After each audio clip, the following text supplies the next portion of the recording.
just a very disturbing high-pitched noise, but there might even be voices or a message, a continual message that people have been victimized by, this sound, that, there's this kind of messaging coming from it. What more do we know about that, or who is adding any credence to that? There are a number of... It's really fascinating stuff.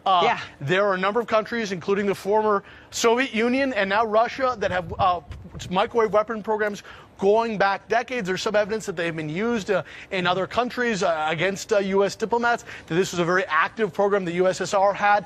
Again, still no evidence that they were used here, hard evidence they're used in Cuba, but it seems to fit the scenario. Now, the Cuban officials here said we would never allow this to be used, but of course, in a country like Cuba, it's impossible to imagine that a third actor could come in and use these weapons without the Cuban officials knowing. They have allowed the FBI to come in. They have allowed Canadian investigators, because there's some Canadian diplomats that have complained of similar symptoms, and they have turned up nothing. But in a way, you read about these weapons and these weapons programs that did exist, and it's kind of the perfect weapon because it leaves no trace.